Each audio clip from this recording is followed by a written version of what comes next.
a message for my people. Nick Dad, baby. We the new label. Yeah. Come on. Yeah. Come on, son. Now this the black sheep sticking its home. I need a crib like I'm Gatsby. I need it. In hand, just understand my Pockets that deep. with nothing to prove. I ain't got nothing to do. When they can't compete and I got nothing to lose. You see, they told me I'm the one Yes, that's gonna what's good, benefit. everybody? Welcome back to Veterans Minimum, the number one sports betting vibe on the internet. I am your host, Nick Dayes, at Nick Dayes 10, as you can find me. All things Veterans Minimum are at Veterans Minimum. Whew, I ran out of breath there, I was brother. about to say, dude, you're running Jesus. around. That was Now I one gotta take, burp. though. Let it rip. And now we're ready. All right. Now we're ready. Mr. George Carmona in the building. Present. And by the way, have you ever seen this show, Righteous Gemstones? I have not, no. It's a great Is this show. another TikTok purchase? This is a TikTok shop purchase. Hell yeah. Yep, if you are into that show, Righteous Gemstones, you're going to love the shirt today. Amy Lee and Baby Billy. Okay. Baby Billy. Yeah. Hell yeah. It's a good one. There's going to be a lot of Knicks Celtics contention over the next week. I don't know if you're fucking ready for this. We on the board, baby. Oh, wow. Am I disappointed in the Celtics? And I know we'll touch on it, but I just had to say it because we recorded the interview that we did for this podcast before this.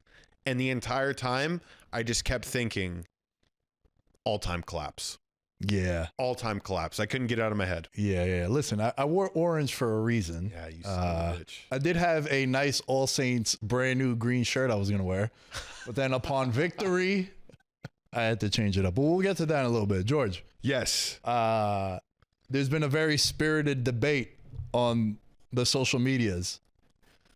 One man versus 100 gorillas. Where does George Carmona lie on this one? One gorilla versus 100 men. What did I say? Flip-flopped it. But it's okay. Everybody knows. 100 gorillas Versus one guy? I was about to say, That'd be dude. crazy. Okay, so 100 men versus one gorilla. Where does George Carmona land on this debate? Where do I lay on this? Well, I always have been telling people that if I was in a situation with a chimpanzee, because that's the one thing that Rogan's talked about in the past, where he's like, you think you can fight a chimpanzee? He'll rip your fucking face off and eat you. And I'm always like, Joe, apex predator here. Apex predator. If an animal like a chimpanzee was to come at me, I'm not saying I'm going to not get nicked up. I think this is going to be a pretty vicious battle, but I'm not dying to a chimpanzee. Now, you put me in front of a gorilla. We change the scenario. And then I got 99 other people. There's no way we don't take the gorilla down, man. I don't give a fuck what science says and how people are like, they can bench press 4,000 pounds and they'd be throwing people all over the place. I think, like, put this into perspective, Nick, because this is honestly even crazier than the other thing. Back in the Ice Age, 10 Eskimos would kill a woolly mammoth. I think a tougher kill, if I'm being honest. A woolly mammoth, enormous, extinct. Man killed woolly mammoth so much they went extinct. If gorillas start fucking around on a motherfucker, we're going to take over, bro. You trying to end up like the woolly mammoth is the way that I look at it. How do you look at it? I think context. I like to add context to everything I do in my life. Yes. What kind of 100 men are we sending? Are we sending True. Starbucks barista men? Or are we sending fucking savages? Are we sending men that get worried that someone says something mean to them on social media? Or are we sending fucking stone cold killers with the hands? Yes.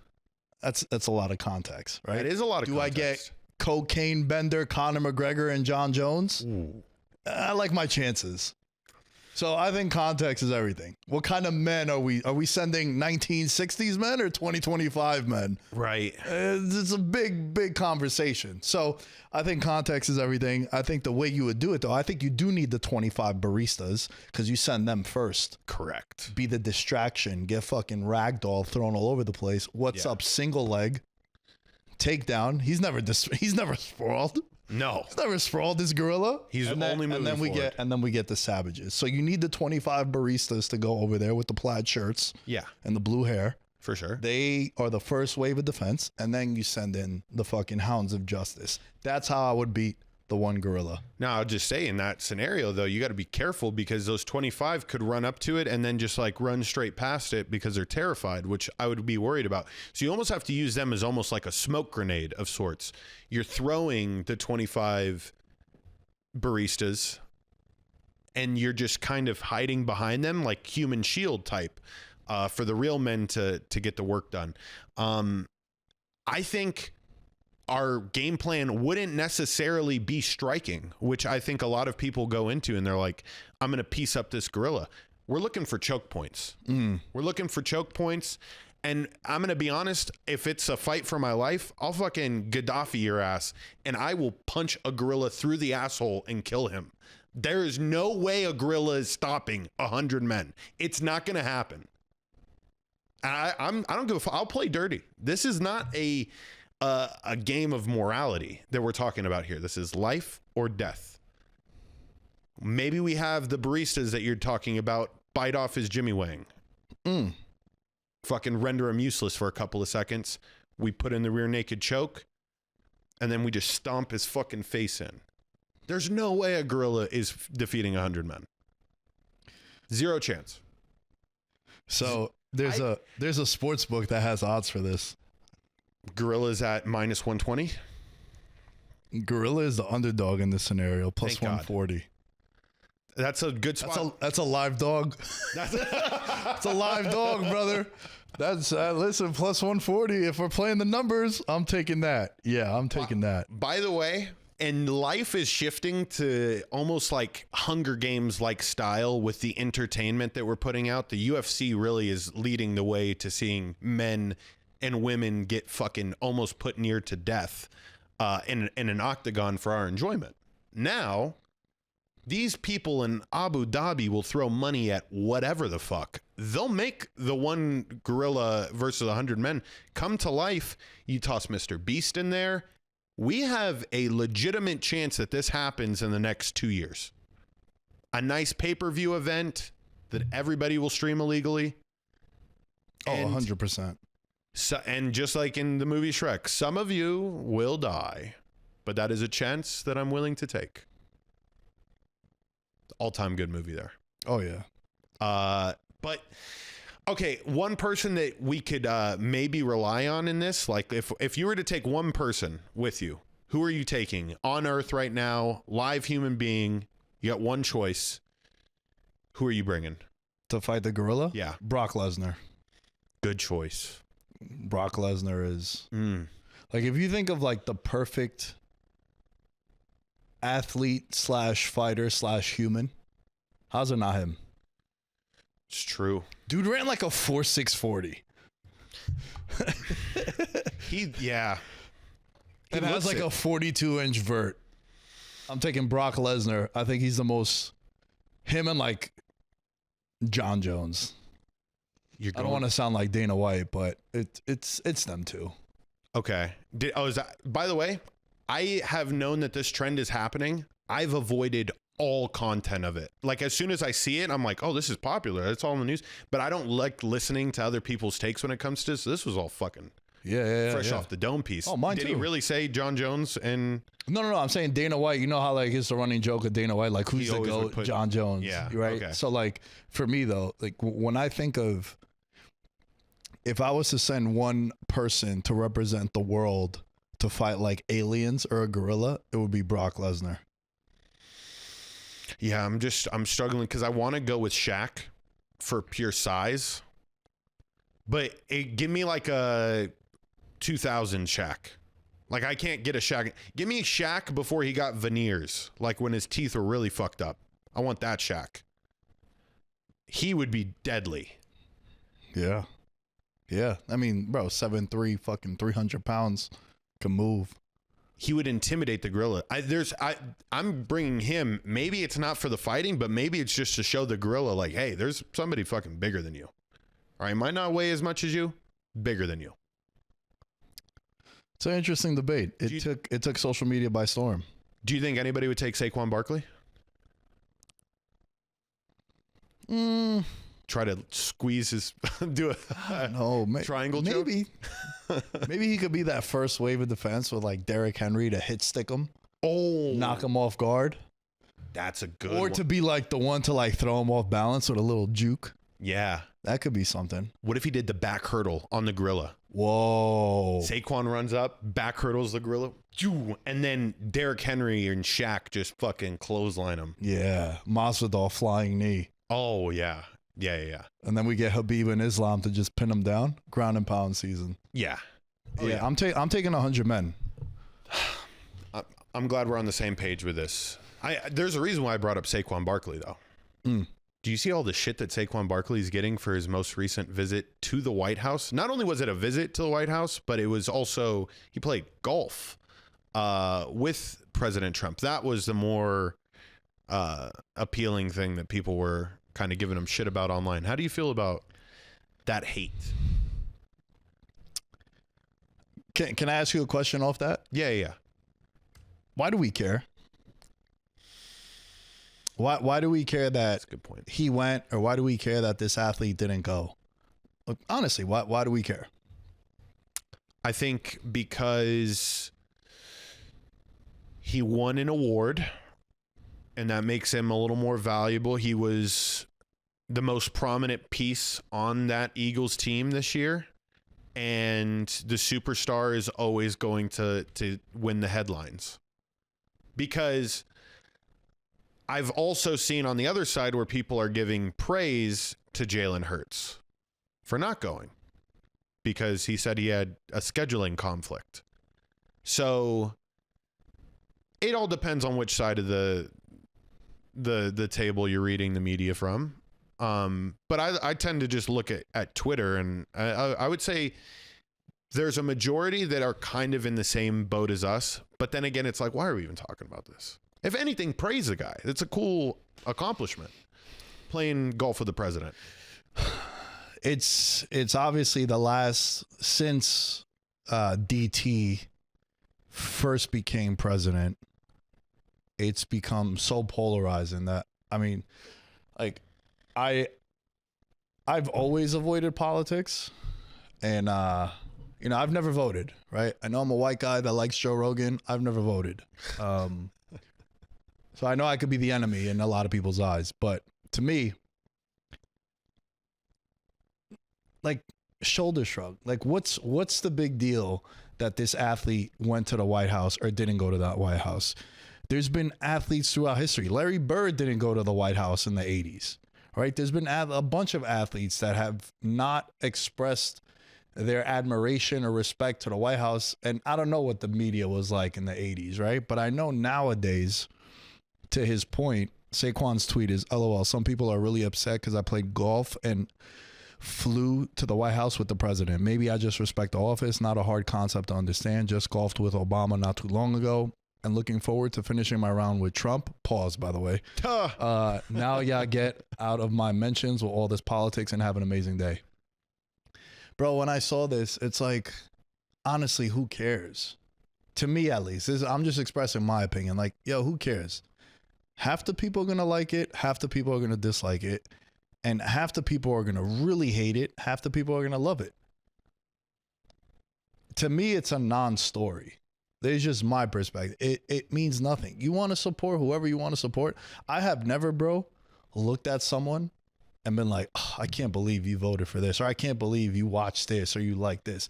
Now, there's a couple things that we've talked about in the past, like, don't watch fucking child pornography. I know, crazy visual and graphic, but like, outside of that, bro, I don't give a fuck what you like, what you enjoy. Be my guest. Just don't hurt nobody. I don't give a fuck. Right. And that's how I felt about this. Like, he didn't go. 13 players from the Eagles didn't go. The rest went. Now, are all those guys pieces of shit and the other guys are heroes? Are the guys that didn't go pieces of shit and they're heroes? It's like, it's gotten to a point, bro, where I've seen friendships, relationships, businesses crumble. You can't say anything praising one side or another. It's just crazy to me. It's just crazy to me. Like, I know you now all these years, and because I'm supposed to not fuck with you because of who you voted for. Yeah. You're my friend. You're my business partner. We get along great. For sure. I have to agree with you on everything? What has been my stance about that? Like, bro, if every idea I pitch to you, you're like, dude, that's fucking awesome. I'm gonna be like, are you fucking crazy? You don't have pushback on one thing that I do? For sure. Listen, bro, I have friends that voted one side or the other. I love them all equally. That's how I think it should be. But then again, I'm a college dropout. I have only an associate's in college, so I don't know. Maybe I'm the problem. But again, I've never voted. My college roommate, Muhammad, is a part of the governor's office in New York. I've posted pictures on my Instagram with him and Joe Biden. Because I was like, hey, man, politics aside, pretty fucking cool that my college roommate is kicking it with the president, whoever the president was going to be. Right. Like, this kid was from the Bronx, crazy fucking environment he grew up, and now to see him flourishing at that level, like, yeah, that's pretty awesome. Oh, for sure. Right? And again, I've never voted. Really don't care about it. And I know that's a problem. I should care about it. No. But to me, it's like, bro, it's a non-story. I just think that he's such a polarizing player. Not polarizing, that's a bad word. Like, he's such a popular player, and he had the greatest season a player has had, capped off with a Super Bowl. And look, man, to some people, this is an honor to go to the Oval Office. But nowadays, it's not, depending on who's in the office. And again, half the country's going to love it, half the country's going to hate it. Yeah. To me, though, just to put a bow on this conversation, slow news day, that's what I took it as. Facts. Slow news day. I saw the New York Post about Jay Cutler's ex-girlfriend giving the cosign on like fucking Gordon Ramsay or like one of these fucking cooks. I posted it on my Instagram. She gave the cosign to his new girlfriend, and I was like, slow news day, huh? Yeah. This is page 6. This is the popular thing. So I don't know, man. I think it's crazy.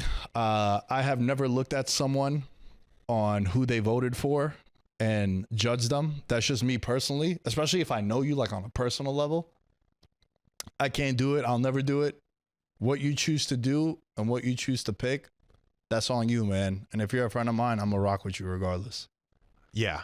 I mean, you summed it up perfectly. I think if you are in my circle, if you start expressing your politics to me, I will find a way to aggravate you. I think that's one of my favorite things to do is taking people that are very political about things and just, throwing subtle jabs here and there to make them all fucking I'm riled up. like that too. Like I'm where they start sweating a little bit and they're just like, oh, and I'm like, oh, this is awesome. You are one of the people that is manipulated by this. I like to look at it as just what it is. It's a reality TV show. All the elections that we had in school, like for president, vice president, treasurer of a fucking high school, like that was even a position that you should care about. By the way, doesn't change once you go up to higher office. How many fucking posters can you put up? How many billboards can you put up? It's all the same shit that you saw in school, replicated on a high level.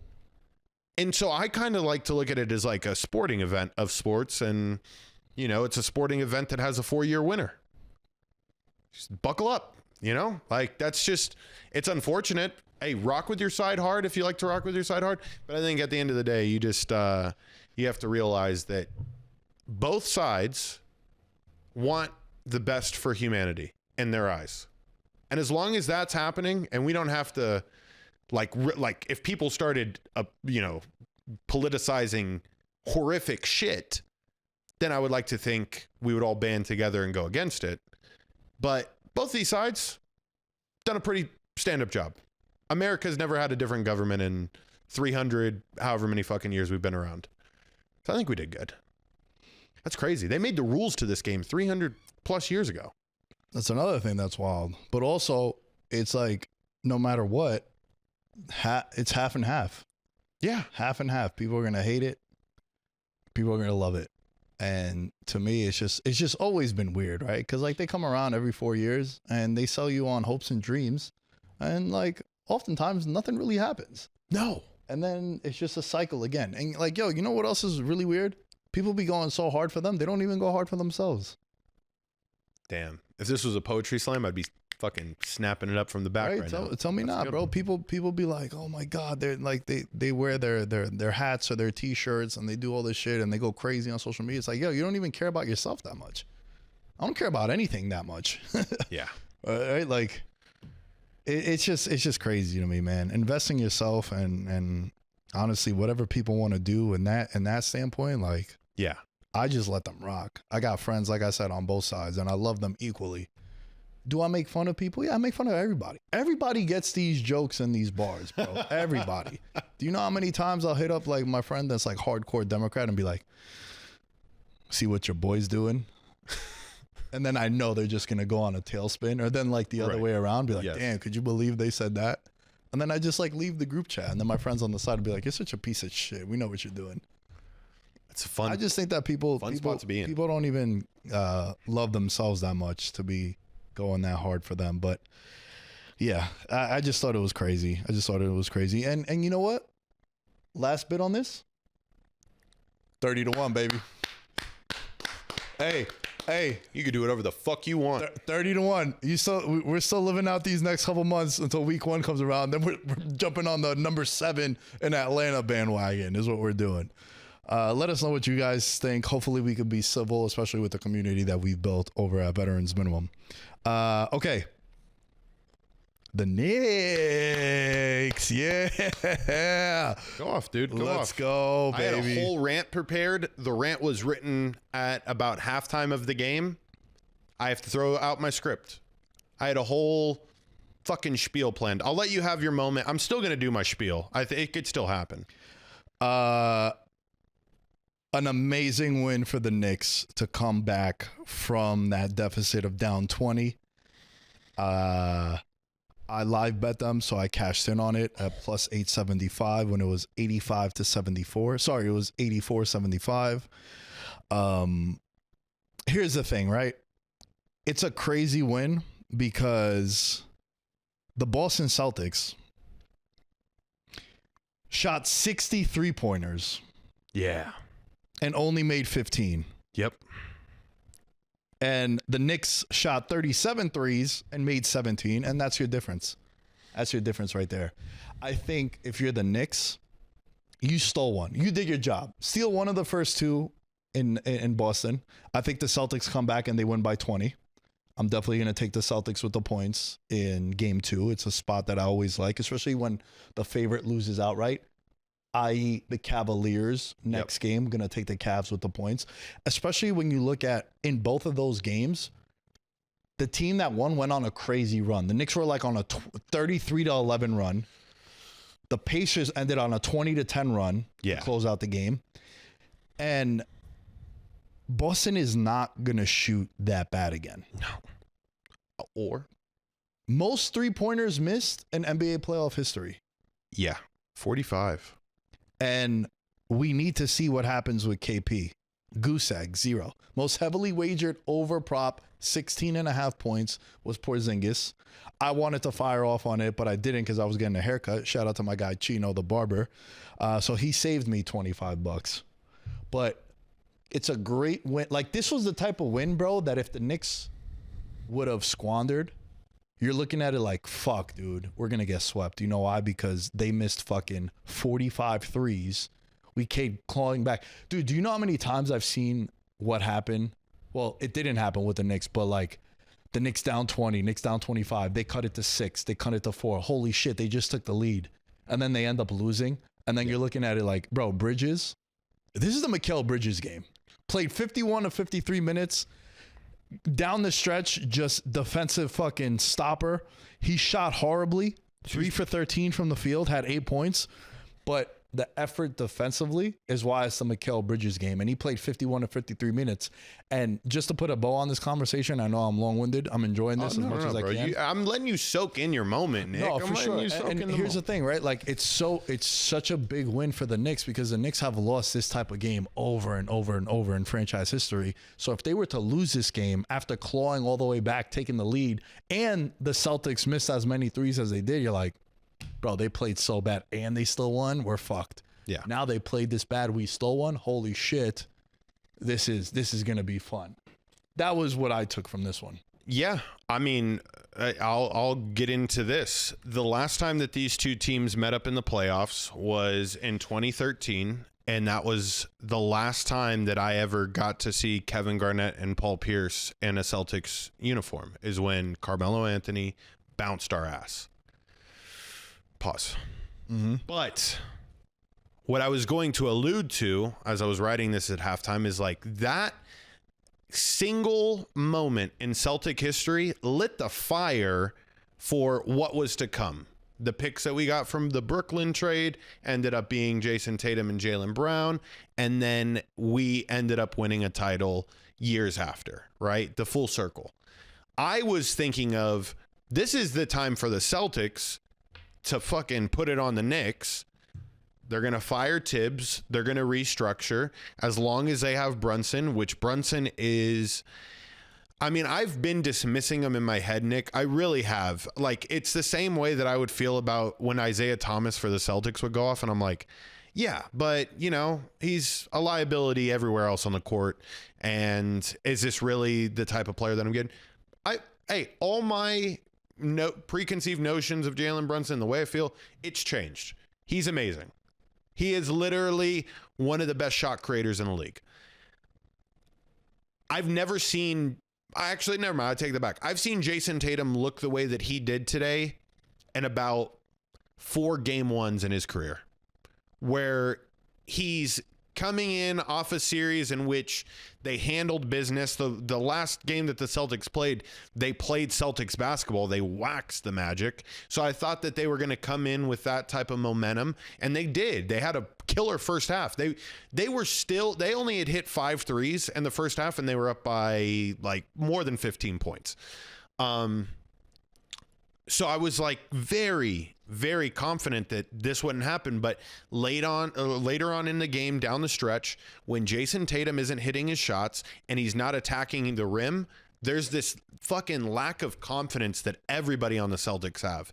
And it was radiating. And the Knicks, let me ask you this, because I'm done with my rant now. Maybe the Celtics now go on a 4-1 run and Tibbs still gets fired, and what I'm saying does come true. How mad were you after seeing Jalen Brunson fucking clank the floater to potentially win the game? Did you think at that moment it was over? Like, yeah, I thought so. I thought it was going to be hard to sustain that run that they went on into overtime, and he missed a layup on a great 1-2 with him and Karl Anthony Towns. Yeah. You know, it's so hard to criticize Brunson because he carries the team so much down the stretch. He won the clutch player of the year in the NBA, which I believe it's like most efficient and like best player inside of 4 minutes. Yeah, in the whole game, with the game within like close, 5 points. 5 points or 6 points, whatever. And even tonight, right? Like he hit some really, really big shots.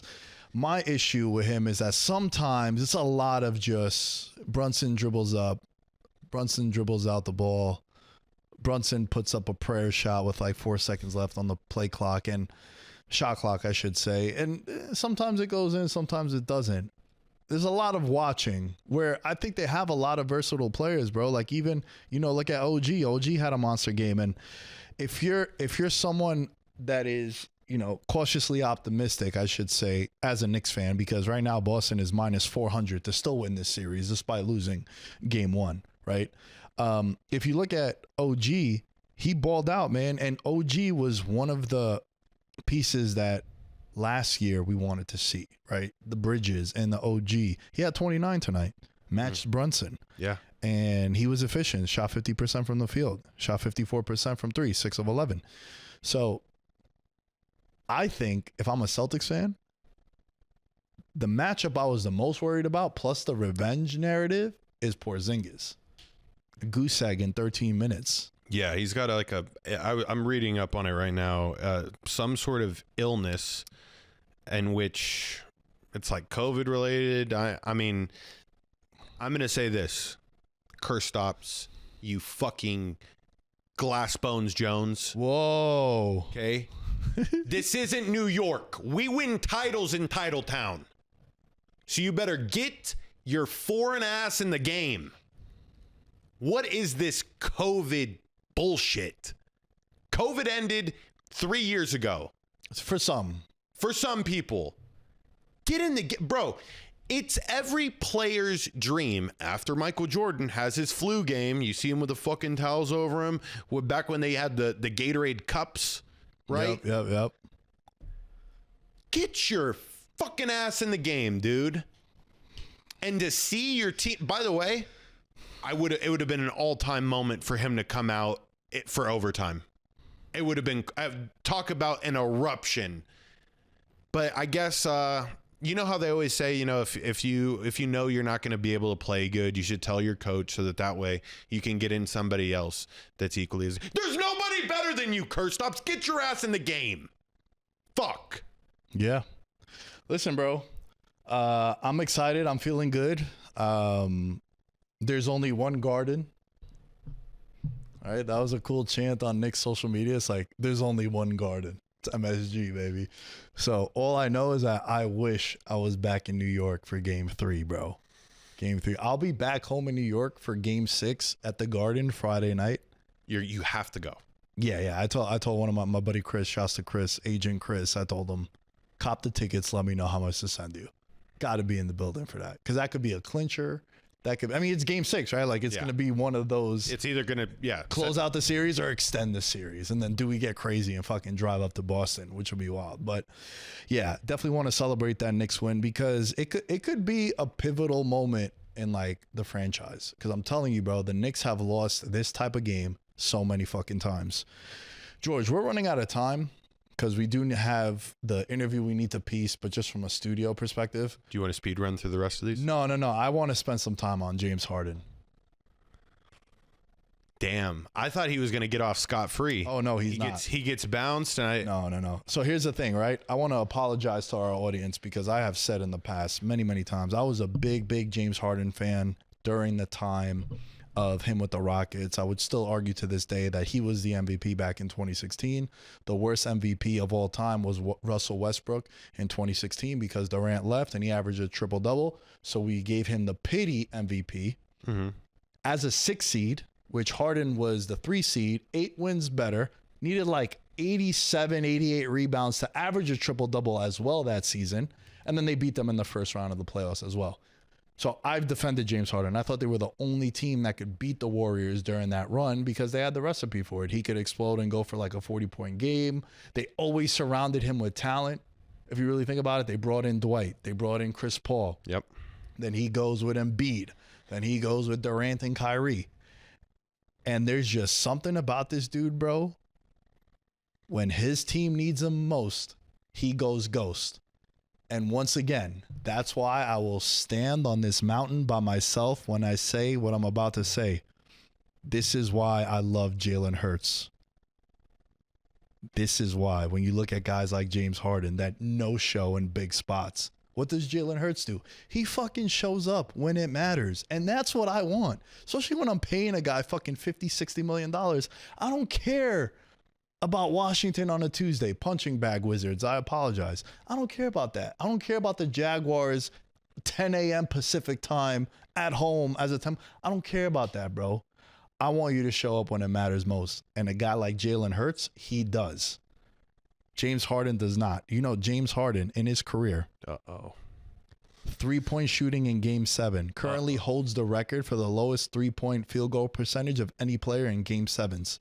He has now lost 4 times in Game 7s with 4 different franchises, NBA record. And once again, in a big spot, tour date numbers he's shooting. 4 of 7, 4 of 17, 2 of 11s. Look at some of these games historically in the past. Ready for this? As a member of the 76ers, Game 7 to Boston, while having a 3-2 lead, 9 points, 5 turnovers, 41 minutes, 3 of 11 shooting. Tour dates, 3/11, my birthday. Oh my God, how amazing. 2024 with the Clippers, 16 points, 5 of 16 shooting, 43 minutes, and a loss to Dallas. With the Nets, 5 of 17 shooting, 2 for 12 from 3. A Game 7 loss to Milwaukee. 2015 Rockets, Game 5 loss, 14 points, 2 of 11 shooting from the floor. And then the most egregious one is 10 points, 2 of 11 shooting, game 6 loss to San Antonio, which they got blown out by like 175 points. And Kawhi didn't even play that game. This is a guy that constantly in a big spot just no shows for his team. And that's why I love a dude like Jalen Hurts, bro, because Jalen Hurts, you're giving him all this big money, and in a big spot, he always delivers. James Harden don't. And it's like on and on and on constantly. And he's made a shitload of money in his career. So maybe he's one of them guys like, bro, I've signed 4 different fucking max contracts, but everywhere he goes is the same thing. 4 game 7 losses in his career, and like just no show, flat, just constant. It's the same shit. It's the divorce. You know, have I told you the divorce analogy that he inspired? No, Hey, bro. If I got married and divorced 4 times in 7 years, wouldn't you be like, I think you might be the problem? It's not the girl. It's not the girl's fault. That's a great analogy. That's him, bro. He's been on 6 different teams in his career. He's the problem. And in big spots, it's one of the craziest what ifs ever. I will continue to recommend him cut off the beard and try to rewrite the narrative because it's fucked. It's fucked up. You could also tie this back into wanting to get on vacation a little bit earlier. When you have that much money, you know what's awesome to do? Vacation in the off season. He has his jersey retired in a Houston strip club. I mean, why wouldn't I? Why not? How much money do you think he spent? A ton. A lifetime. This guy makes like $500,000 a game, bro. Do you think he spent? Yeah, I mean, why wouldn't you just own your own strip club after that? And can you not do that as an NBA player? Is that frowned upon? Maybe he can like invest. Floyd's got his. That's actually a really good question. Yeah. As an athlete. But yo, combat sports athletes have different rules than like team sports. Because like a combat athlete, he could actually bet on himself. Like literally could go to a sports book. Remember Ryan Garcia did that with Devin Haney? Yep. Floyd would bet on himself too. There's a bunch of UFC fighters, like low level guys, they'd bet their purse. And then when they win, it's like, holy shit, I just cashed in at plus 170. So you do have that a lot. But if you're the Clippers, bro, you're in a really tough spot. Like, what do you do? Because he has a player option. He should pick it up for $37 million.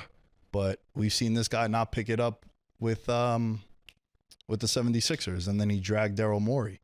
Yeah. Daryl Morey constantly just extension. So I just wanted to end with that, man. Is there any bets that you have for the playoffs? Because I still think my favorite bet, minus 160, the Wolves to win the series. I think that's a wrong line. I think they're the best team in the playoffs. That's wild. And the most complete, most versatile. I think they're gonna get tested. That's for damn sure. Golden State, by the way, 3-1 in the regular season against them. Yep. And one of the wins was without Jimmy Butler there. Steph Curry's in his petty era, bro. I saw that with the glasses. With the glasses, it was an all-time move from Steph, so I like where his head's at. I like that Draymond's has the chance to alpha him. My favorite bet in that, if you like the Warriors, I think the only way the Warriors win this is if it goes 7. Warriors exact series result 4-3 plus 680 right now. So if they're going to get it done in heroic fashion and Anthony Edwards, which everybody, he now has a target on his back. It was kind of low-key relatively quiet the way he was assassinating all these old people. And then you make the real Nick, and I swear to God. You saw Randy Orton? He gave him it's those like animations that they're making, all those cartoons? Yes. It's him giving him a legend killer chain. Fire, bro. As a wrestling fan, that shit was dope. It's too publicized now. And the target on Anthony Edwards' back, let's see if he could step up to the plate because,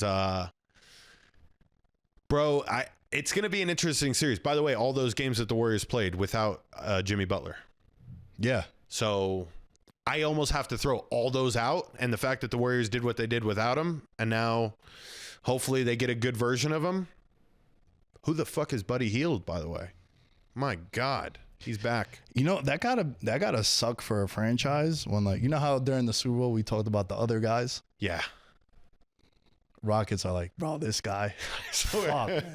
Of all the people to just go crazy. Yeah. But he did. 9 of 11 from 3, and that's gonna be the Buddy Hield game. It's funny, like my buddy Impy, he's a huge Knicks fan, and we always text each other after games, like the most obscure, like, yo, this is the Christian Braun game. When like he has like 14 points, even though Jokic or Jamal Murray will have like 43, it's like this random ass dude is gonna go. So off. that's the Christian Braun game, and that was the Buddy Hield game. Yeah, Game 7 against the Rockets, the Buddy Hield game. Sick. I'm a gold medalist, bronze like your medal is. So many deer in headlights, but it's bedtime. Hear that supper bell, main course be the venison. Dab. Most dangerous game. Either kill or be killed.